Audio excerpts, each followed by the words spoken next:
Hey hey hey, selamat kembali sama channel BB69. Di masa-masa karantina ini kayaknya lebih banyak kita menonton film seri atau mini seri nih.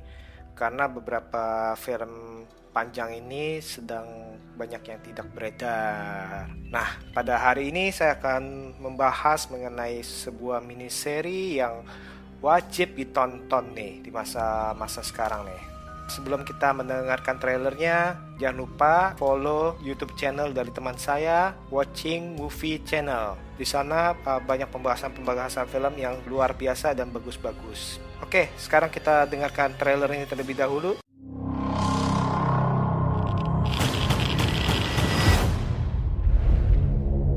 All of the good we did, it doesn't matter. What does matter is that to them, justice was done. See, a just world is a sane world. There was nothing sane about Chernobyl.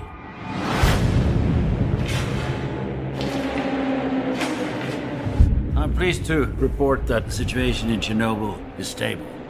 In terms of radiation, I'm told it's the equivalent of a chest X-ray. No, Chernobyl is on fire. And every atom of uranium is like a bullet, penetrating everything in its path. Metal, concrete, flesh. Now Chernobyl holds over 3 trillion of these bullets. Some of them will not stop firing for 50,000 years. Tell me how to put it out. You are dealing with something that has never occurred on this planet before.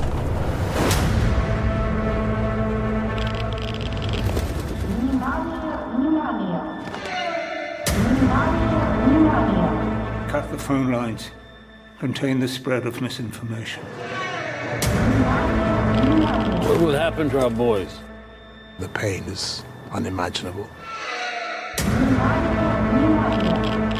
In 3 days to 3 weeks, you're dead. You can see him, and you cannot touch him. Do you understand? What happened on the night of the accident? Asking the right question will get you the truth. There is no truth. What happened there? What happened after? All of it. All of it.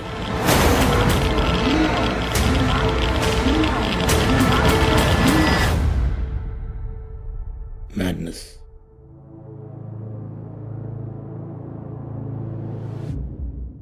Nah, kembali ke film ini. Film ini berjudul Chernobyl yang dibuat pada tahun 2019. Film ini mengisahkan mengenai sebuah kejadian yang terjadi pada bulan April 1986, di mana sebuah PLTN yang bernama Chernobyl Nuclear Plant meledak di USSR. Maka semua pihak di sana itu saling bahu-membahu untuk mengatasi bencana ini. Selain itu juga ada beberapa tim yang berusaha untuk mencari fakta mengenai kejadian ini. Miniseri ini mempunyai total episode 5 episode, memang menggambarkan dengan indah namun sekaligus mengerikan dari kejadian nyata yang ternyata sampai saat ini merupakan kecelakaan terburuk. Sebagai catatan awal, bahwa miniseri ini memang banyak berisikan dialog-dialog teknis untuk menerangkan penyebab dari kecelakaan ini atau strategi untuk penyelesaian daripada tragedi ini, di mana tidak lupa menyelipkan kisah drama dari beberapa tokoh yang mungkin bagi beberapa orang itu merasa membosankan. Namun saya pribadi tidak bermasalah, karena hal-hal teknis itu justru diperlukan dan penting bagi penonton awam seperti saya untuk sedikit mengerti atau memahami dan memberikan gambaran tentang hal yang sedang terjadi.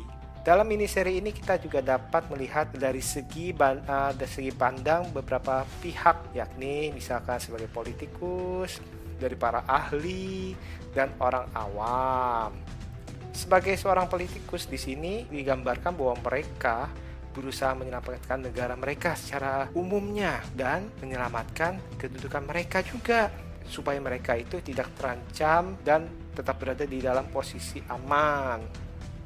Pada film ini disebutkan bahwa penyebab dari peristiwa ini ternyata nih adanya prosedur yang dahulu awal pembuatan dari desain pembangunan PLTN digunakan untuk menyelamatkan aset negara yang ternyata pada perkembangan zamannya ini dia terlupakan dan tidak diberitahukan kepada pengurus selanjutnya.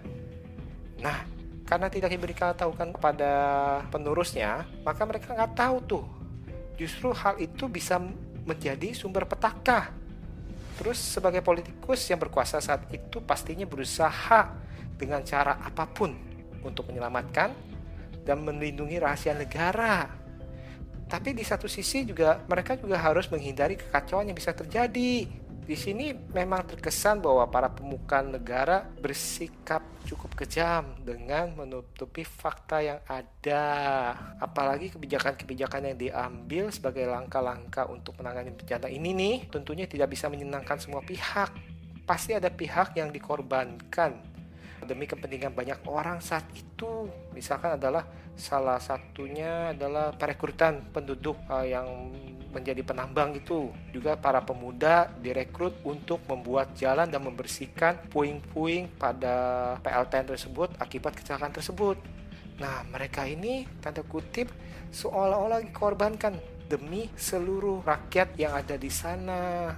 Nah, sebagai tenaga ahli di dalam bidangnya, dari sudut pandang mereka, sebenarnya kita bisa lihat nih, secara naluri dan insting pasti mereka penasaran dan ingin tahu penyebab dari masalahnya nih. Secara insting mereka penasaran mencari tahu nih, menggali segala informasi yang ada untuk mengetahui. Selain itu juga di satu sisi selain mencari tahu penyebab kecelakaan, mereka juga harus mencegah kerusakan yang lebih besar lagi nih, yang bisa menyebabkan korban nyawa lebih banyak.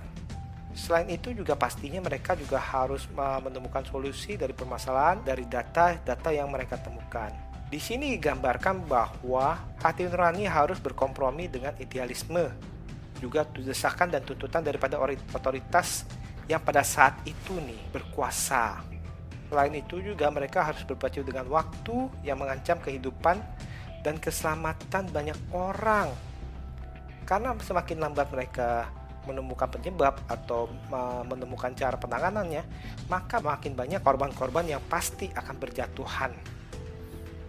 Di sini juga terdapat dua kelompok nih, yaitu orang yang pihak yang dijadikan kambing hitam, di mana mereka disalahkan di atas kejadian ini. Dan ada kelompok ahli yang bertugas untuk membenahi sekaligus mencari solusi. Di film ini digambarkan bahwa sangat-sangat sulit membereskan sesuatu karena terbentur oleh tembok otoritas. Apalagi harus mencari kebenaran, namun seringkali itu pintu-pintunya dipantau oleh pihak berwenang.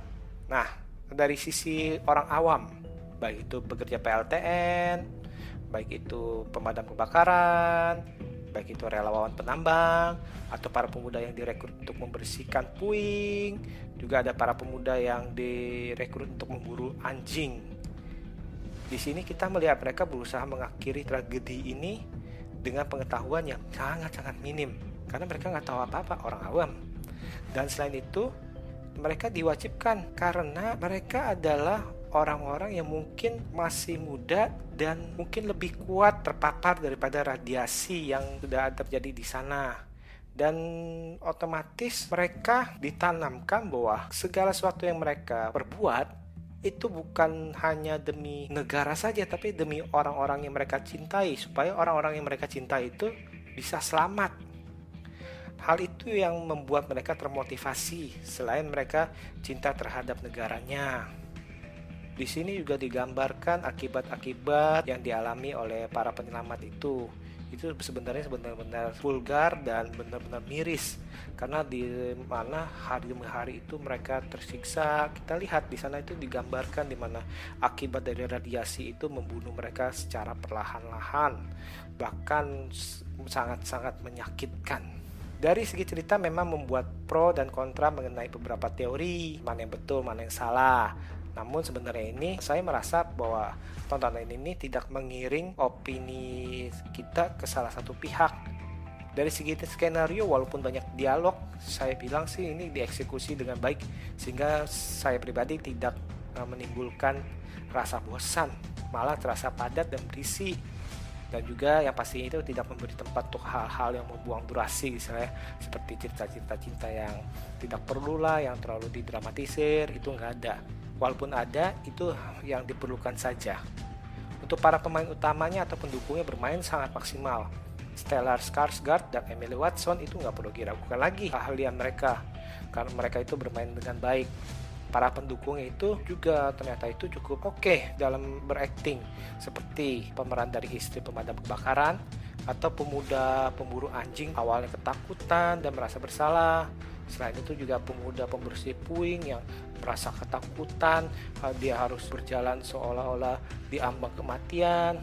Juga para penambang yang dengan rela mereka berkorban, mereka berusaha untuk menyelamatkan.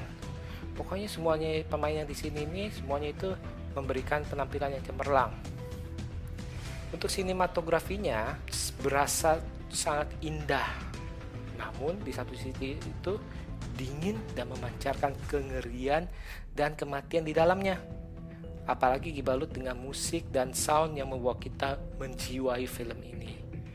Overall, film ini adalah sebuah miniseri yang membuka mata kita akan apa yang telah terjadi di masa lalu dan bisa terjadi di masa kini atau di masa yang akan datang bila kita teledor. Dan diharapkan dengan film ini kita bisa mengambil pelajaran untuk lebih berhati-hati. Overall, nilai dari saya adalah 8/10. Jangan lupa follow channel kami di BP69 dan di IG kami di @babybuntel69. Terima kasih.